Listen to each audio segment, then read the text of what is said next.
All right. The U.S. Constitution and fascinating facts about it. Forward. This little book introduces you to the greatest legal document ever written, the United States Constitution. The Constitution is certainly the most influential legal document in existence. Since its creation some 200 years ago, over 100 countries around the world have used it as a model for their own. And it is a living document. It is one of the world's oldest surviving constitutions, and while the Supreme Court continually interprets the Constitution so as to reflect a rapidly changing world, its basic tenets have remained virtually unchanged since its inception, and unchallenged as well. People quarrel over its interpretation, but never do they question the wisdom of its underlying principles. Imagine creating a document that governs your grandchildren's grandchildren's grandchildren. That's what the men of the 1787 Constitutional Convention did. For this very reason, great people have spent their lives studying and interpreting the Constitution. In this little book, you'll begin to see why. You'll get a taste of some of the Founding Fathers' thoughts. You'll see some of the reasoning behind the Supreme Court's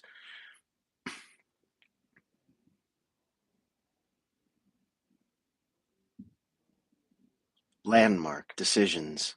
But most importantly, you'll get a feel for the Constitution itself and how it is that a document that was written over 200 years ago still plays an integral role in our everyday lives. The Constitution is the guide which I never will abandon. George Washington.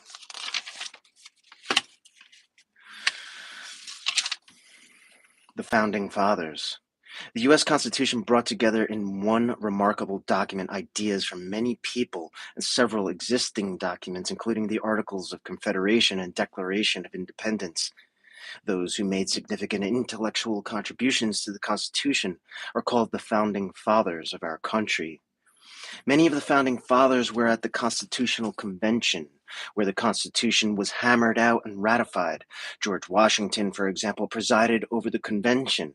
James Madison, also present, wrote the document that formed the model for the Constitution. Other Founding Fathers were not there, but made significant contributions in other ways. Thomas Jefferson, who wrote the Declaration of Independence, was serving as ambassador to France at the time of the convention.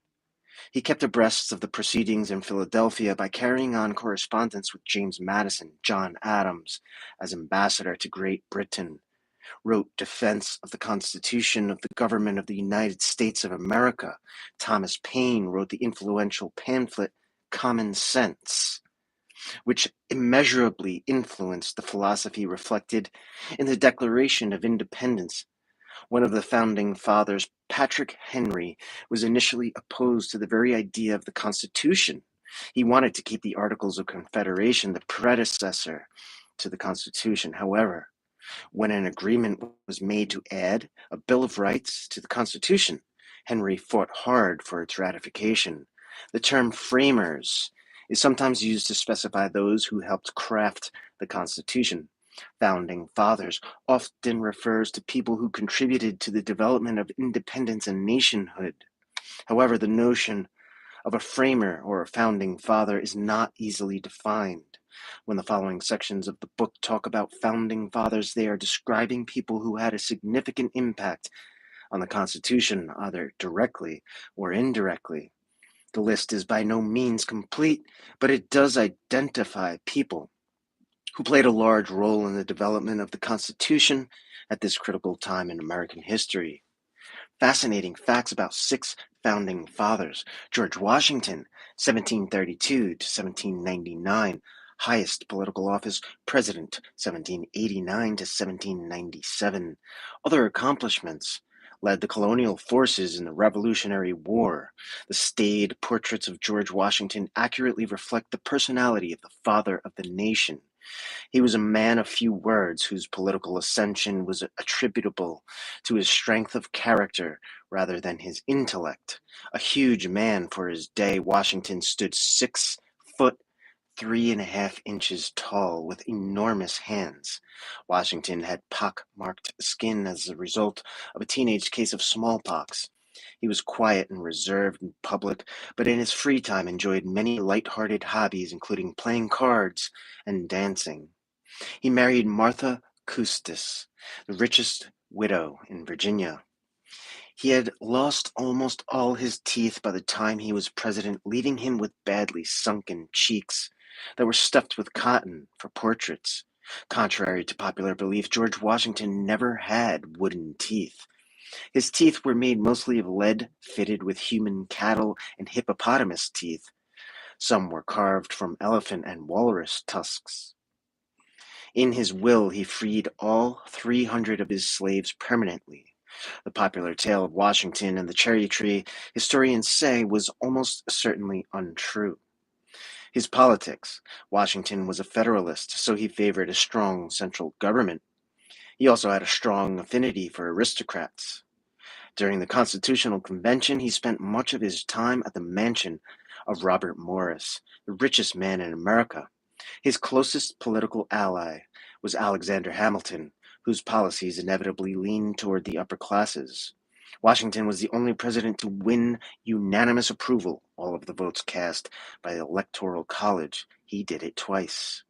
In office, Washington served the nation best by keeping the government stable. He advocated a strong national defense and kept the country out of the escalating tension between England and France.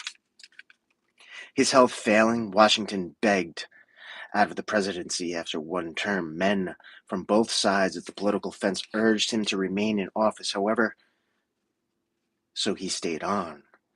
His second inaugural address may reveal his enthusiasm for the second term. At 133 words, it is the shortest inaugural address in history. Closest crony among the Founding Fathers, Alexander Hamilton. What he said: "When one side only of a story is heard, and often repeated, the human mind becomes impressed with it insensibly." James Madison, 1751 to 1836, highest political office, president, 1809 to 1817. Other accomplishments: helped draft Virginia's state constitution when he was 25. Virginia's constitution later became the model for the U.S. Constitution, served as Jefferson's Secretary of State. Madison was a soft-spoken and tiny man, about 5'4" and less than 100 pounds. Even his nickname was diminutive, Jemmy. He was too small to serve in the Revolutionary War and turned to politics instead. Madison, the father of the Constitution, the most important legal document in modern history, never received a law degree.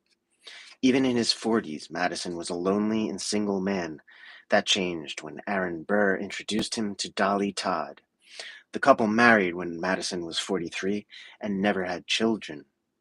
Dolly Madison earned a place in history when she stole away from the White House with crucial government documents and a portrait of George Washington as the British stormed the Capitol during the War of 1812. Madison outlived all of the other founding fathers. He died at the age of 85 in June 1836. His politics. His presidency was marred by the War of 1812, the only war in which U.S. soil was overrun by enemy forces. The war was precipitated by the widespread sentiment that the United States was destined to conquer Canada, then a British territory. Aside from the war that nearly cost him his re-election, Madison's 2 terms were also memorable for the fact that both of his vice presidents died while in office. Closest crony among the Founding Fathers. Jefferson and Madison were close friends throughout their lives. Madison was Jefferson's protege. After their presidencies, each spent many days at the other's estate. Jefferson named one of the bedrooms at Monticello Mr. Madison's room. What he said: "On the War of 1812, I flung forward the flag of the country, sure that the people would press onward and defend it.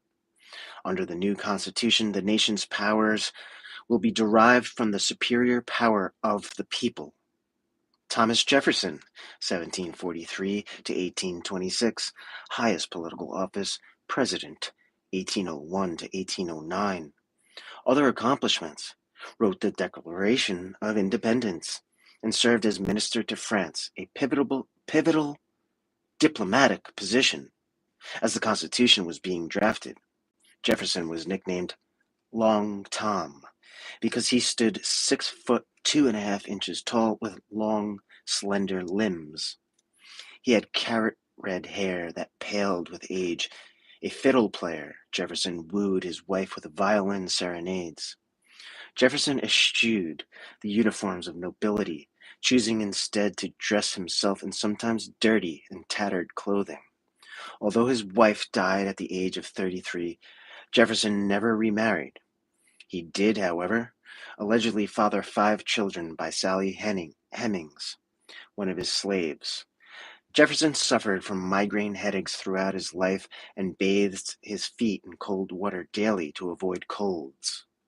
He was the quintessential Renaissance man and has been described as a lawyer, linguist, diplomat, astronomer, naturalist, political philosopher, educator, statesman, president, farmer, musician, scientist, inventor, agriculturalist, horseman, geographer, theologian, and paleontologist.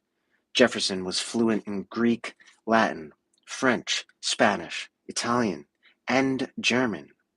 He was a supporter of equal rights and education for women, the right of all to have a free public education, a free library system, and the creation of a decimal system of weights and measures. He is also considered one of the preeminent architects in the history of the country. His politics. Jefferson was a Republican, which at that time was the party of the common man. He envisioned a nation built on agriculture, not industry. The formal name for the Republican Party was the Democrat-Republican Party, from which our present-day Democratic Party evolved. The Republican Party of today was created in 1854 by the joining of anti-slavery Democrats, the Free Soil Party, and factions of the Whig Party. The formal name of the opposing party, led by Alexander Hamilton, was the Federalist Party. Jefferson was renowned for being a terrible public speaker due to a speech impediment, although he is certainly regarded as one of the most gifted writers ever to hold the office of the presidency. He alone wrote the first draft of the Declaration of Independence. He doubled the land size of the United States when he made the Louisiana Purchase from Napoleon. Napoleon needed cash to conquer Europe. Jefferson wanted the land to safeguard against a future French invasion and to encourage his vision of America being a land of small, independent yeomen farmers. The selling price, $15 million. After his 2 terms as president, Jefferson retired to his Virginia estate, Monticello. He spent much of his time pursuing his dream of establishing a university. That dream was realized when he founded the University of Virginia. Closest crony among the founding fathers. Although his closest friend among the founding fathers was James Madison, Jefferson's most memorable friendship was with John Adams. The friendship developed when they both worked on the committee that was responsible for the Declaration of Independence. Their friendship turned to a bitter rivalry, however, when they joined opposing political parties. They reconciled after both finished their presidencies, and they kept up a steady correspondence. They both died on July 4th, 1826, the 50th anniversary of the Declaration of Independence. On the day he died, Adams opened his eyes and whispered his last words. Thomas Jefferson lives. Jefferson had died earlier that day. What he said, a little rebellion now and then is a good thing. Science is my passion, politics my duty. John Adams, 1735 to 1826, highest political office, president, 1797 to 1801. Other accomplishments.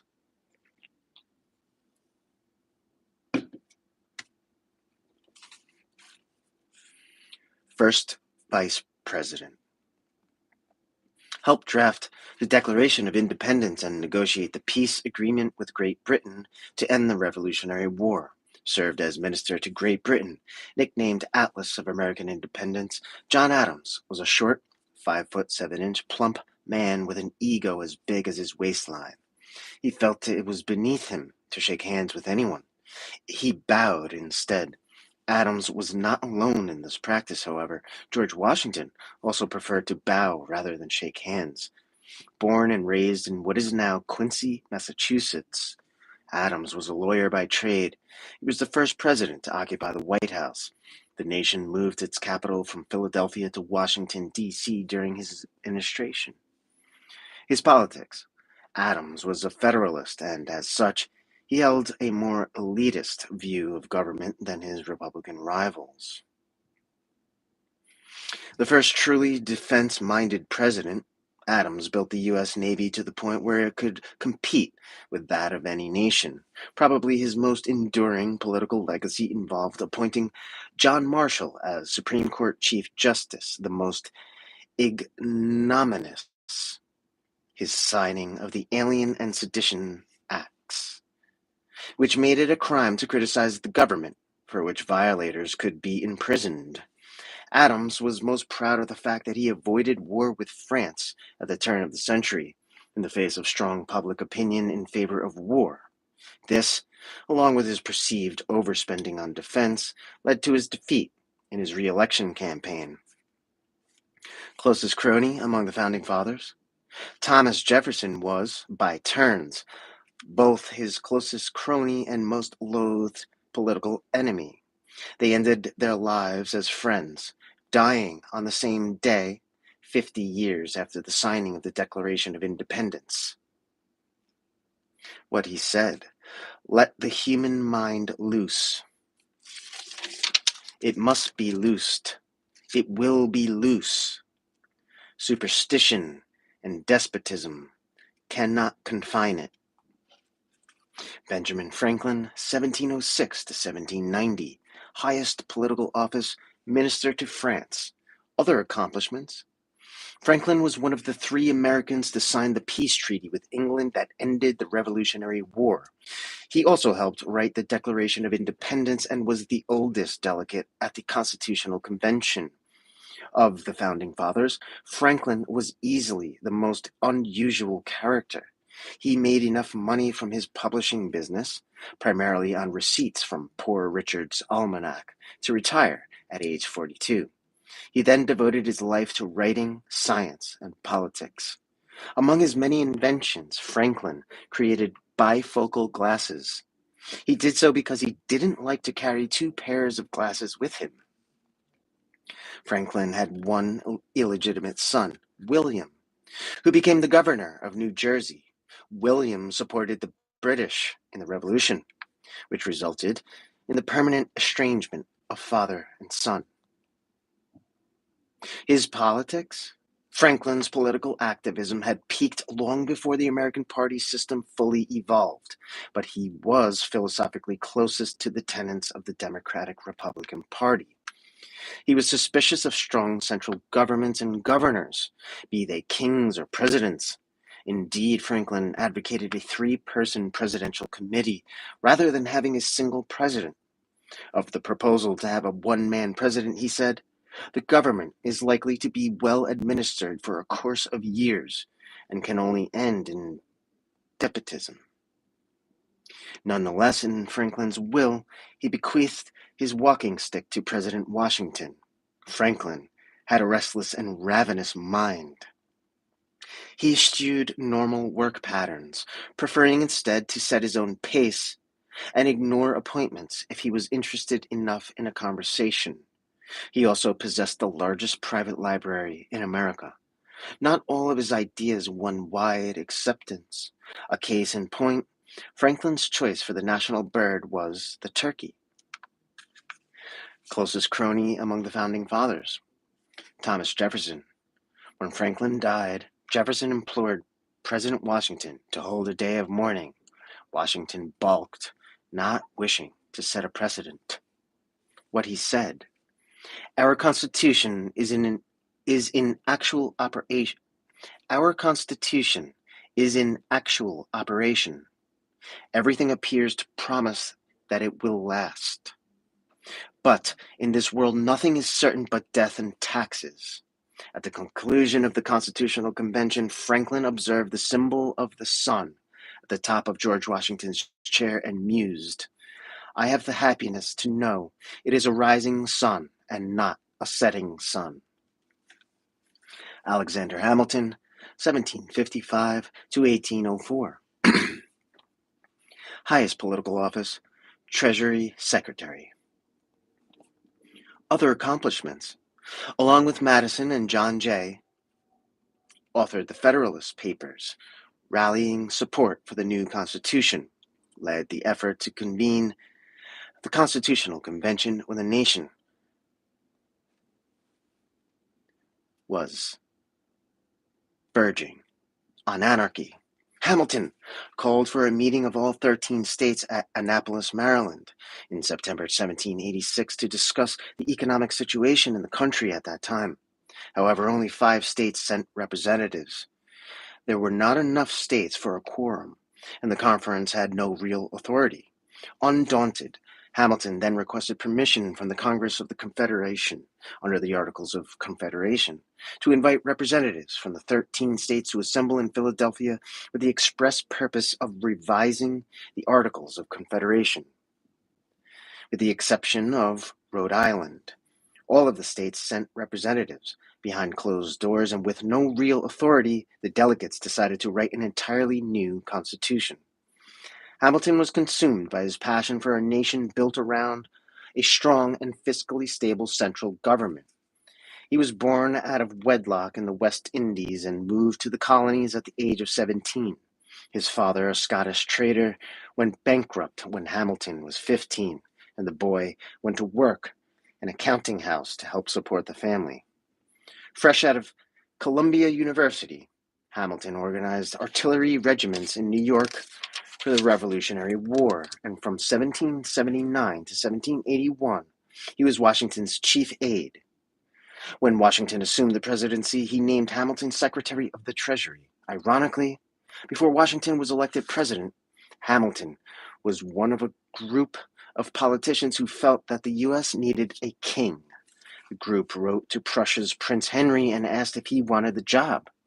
Before he replied, the group changed its mind. His politics.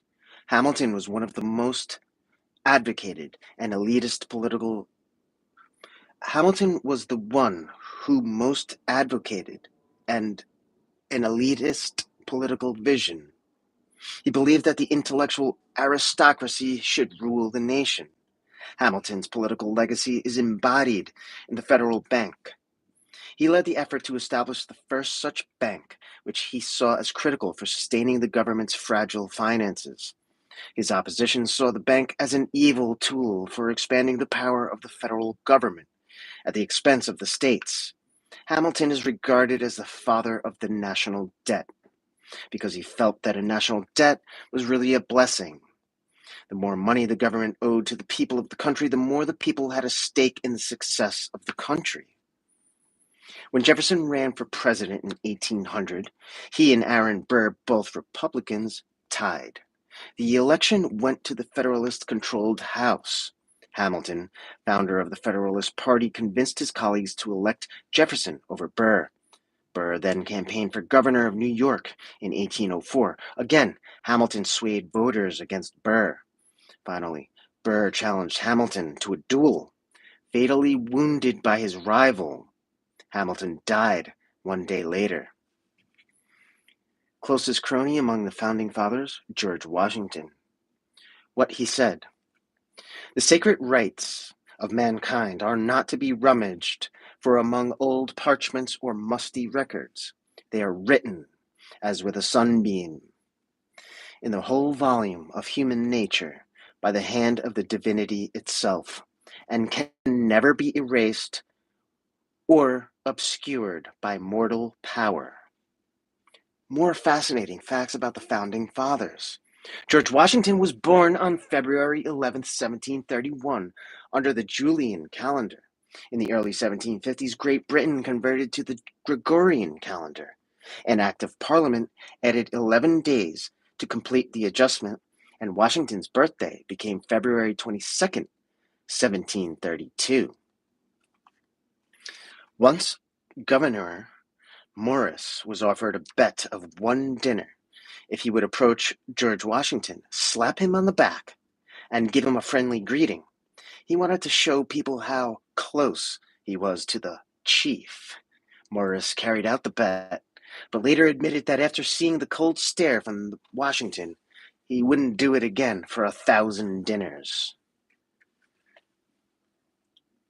Of the Founding Fathers who became president, only George Washington did not go to college.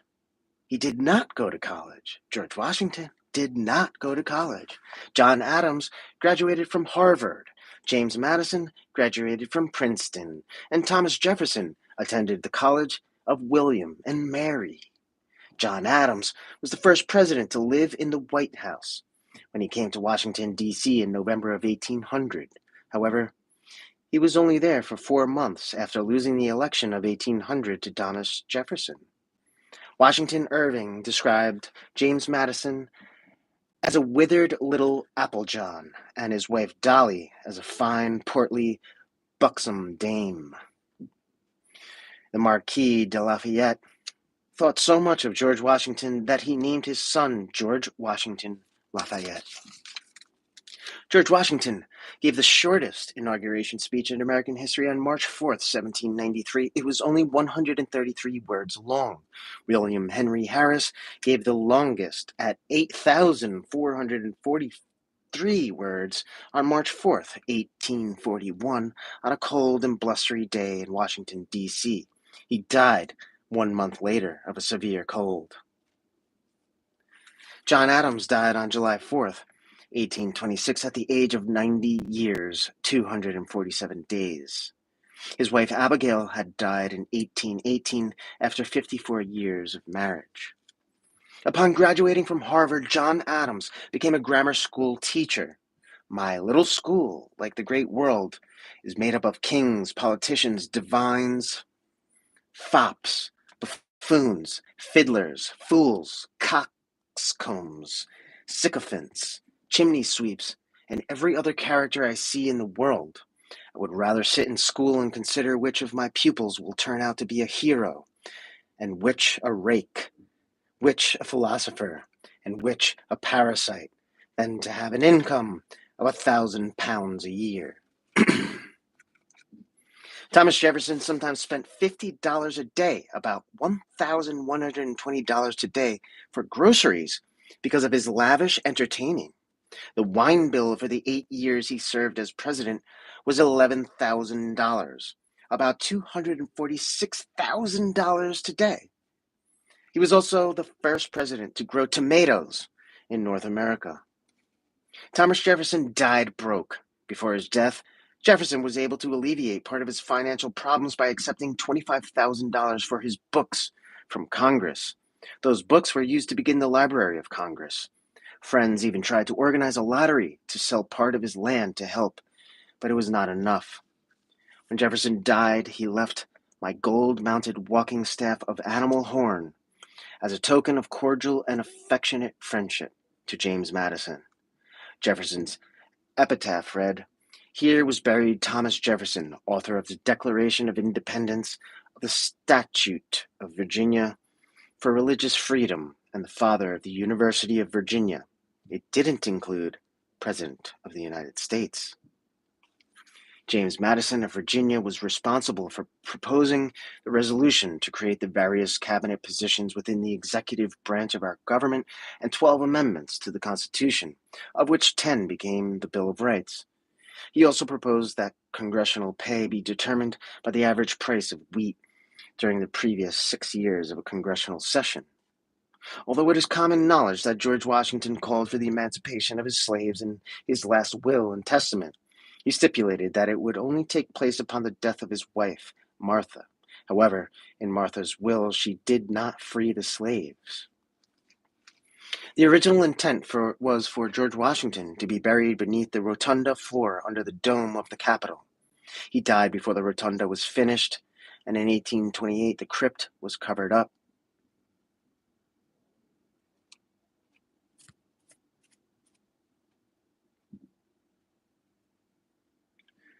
President George Washington would bow to guests at presidential receptions to avoid physical contact. This tradition lasted through the presidency of John Adams.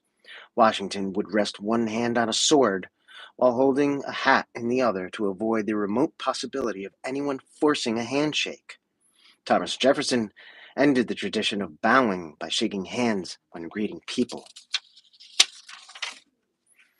Thomas Jefferson, at 83 years of age, felt that he would not live through the summer of 1826, but he hoped to live through July 4th, the 50th anniversary of the Declaration of Independence.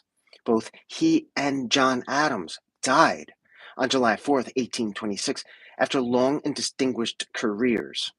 They had earlier been friends and then political enemies, and by the end of their lives had maintained a steady correspondence. Adams's last words were, "Thomas Jefferson lives," not knowing that Jefferson had expired earlier that day in Virginia.